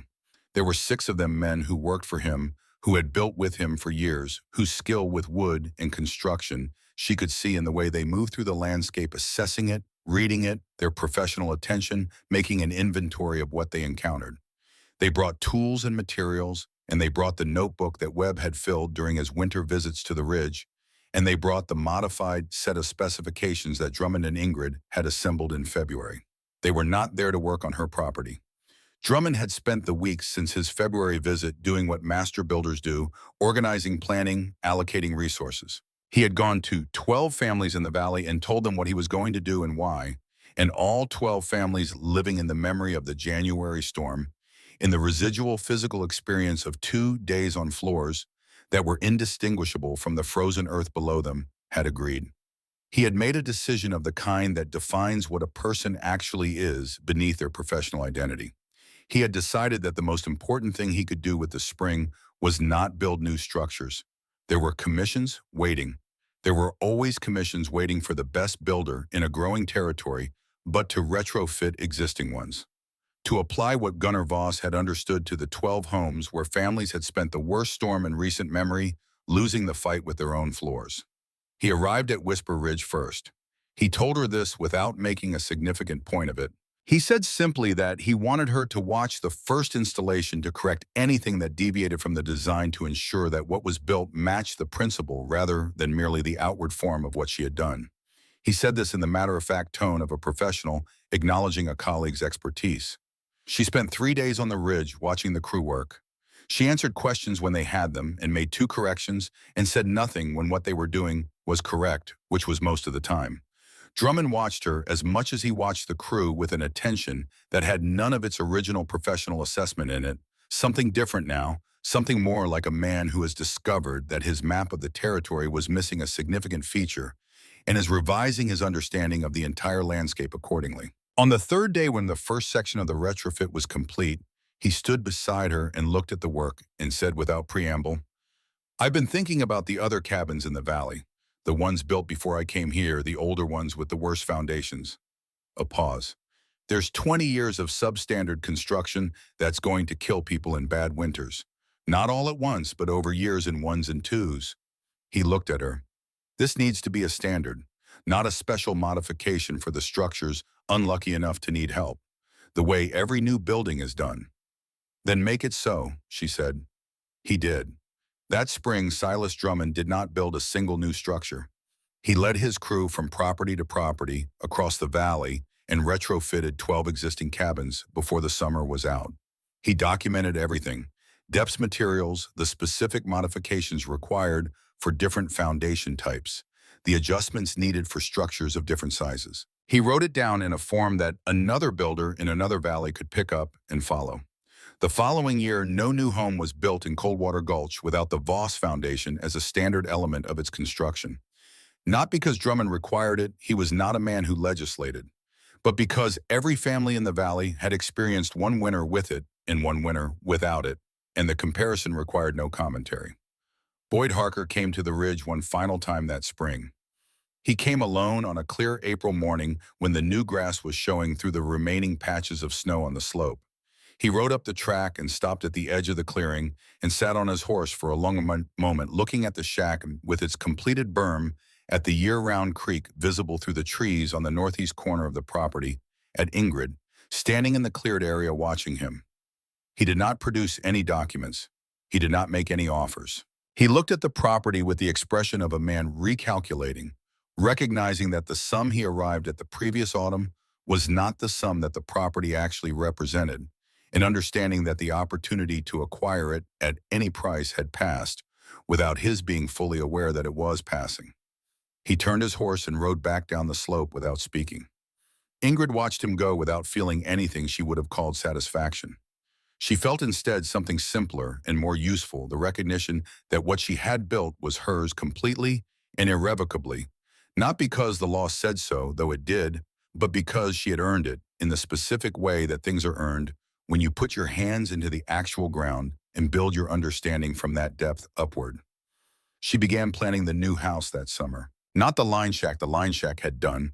Its job had been the foundation on which everything else was built, the original test of the principle that had kept her alive. But it was not the structure her father had intended when he left her this land. It was the starting point, not the destination. She designed it herself.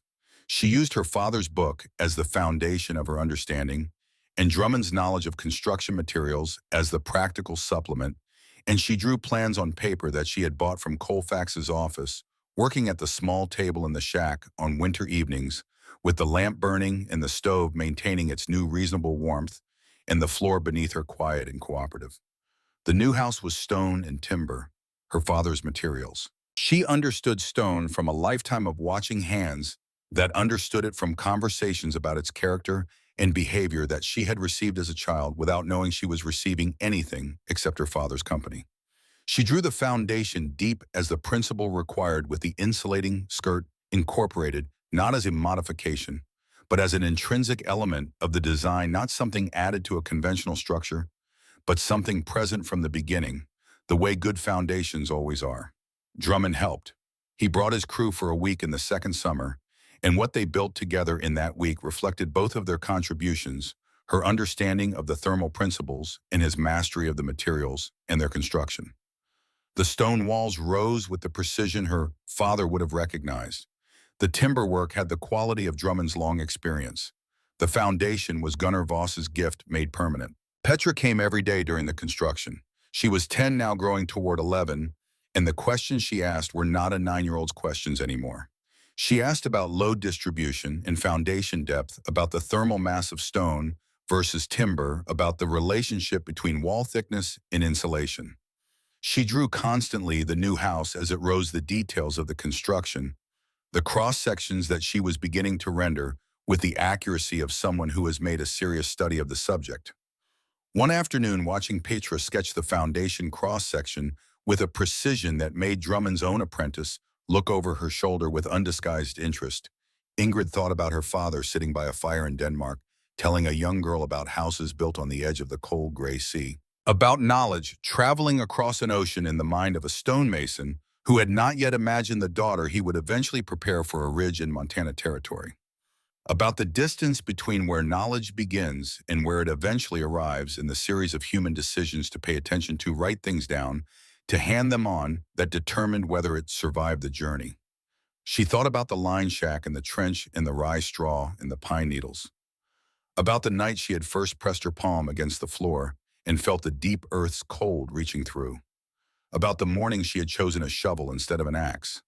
About Drummond kneeling on her floor with his bare hand against the wood, his whole understanding of winter and shelter and the nature of cold reorganizing itself in the long moment before he found the word how. The new house was completed before the second winter. It stood on the north slope of Whisper Ridge with the permanence of things built from honest materials by people who understand what they are building and why. The stone walls caught the afternoon light in a way that the old shack's gray timber never had. The windows faced south as her father's notes had recommended, to collect what sun the winter offered.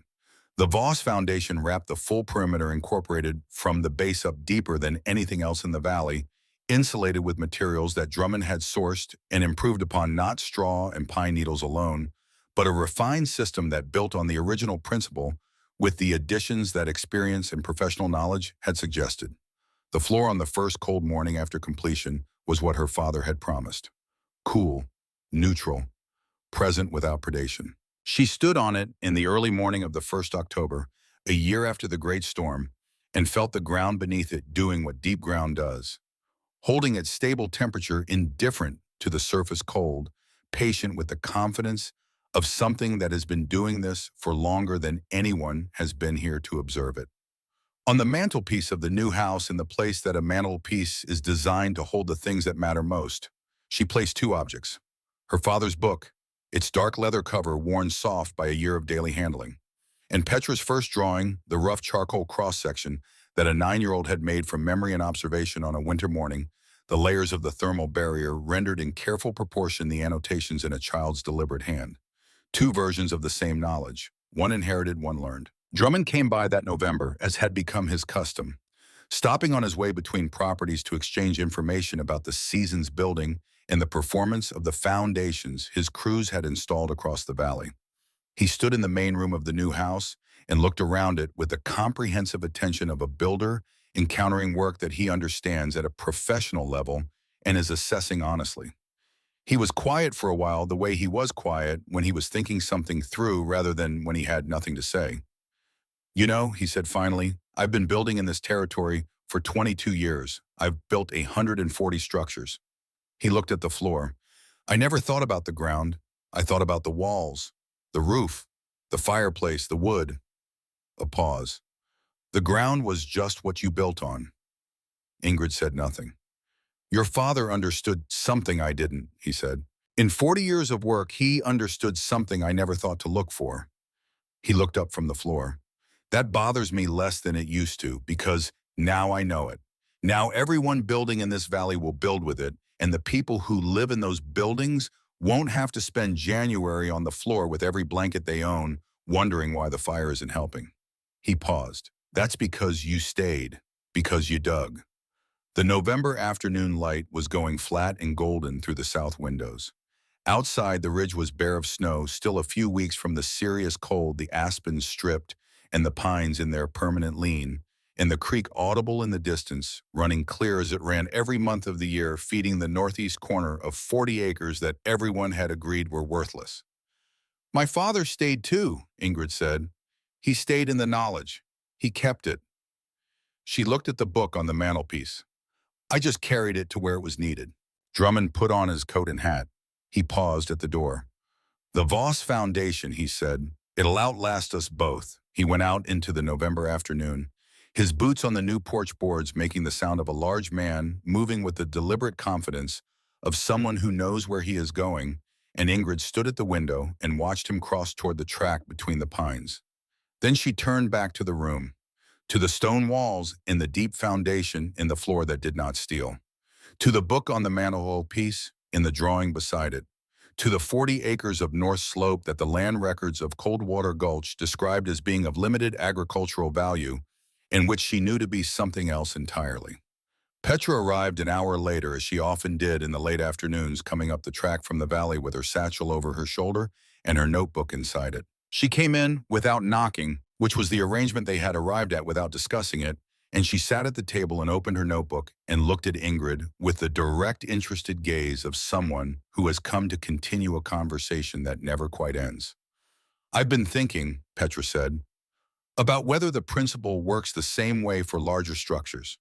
For a barn, say, or a building with a stone floor rather than timber." Ingrid sat down across from her. "Tell me what you think," she said. Petra opened her notebook to a fresh page. She picked up her pencil, and she began to draw the problem from the ground up the way her father had taught her, starting with what the earth does, working upward from there, letting the solution emerge from an honest understanding of the thing being solved. Outside, the creek ran clear through the northeast corner of 40 acres. The pines stood in their permanent lean. The mountains held their snow on the upper peaks patient, as they always were waiting for winter to do what winter always did. And beneath the floor of the house on Whisper Ridge, the deep earth held its stable warmth, remembering the summer exactly as a dead man had promised it would, undisturbed by anything that happened above the frost line, doing what it had always done and would always do, keeping the knowledge of warmth alive through every cold thing the surface world could bring.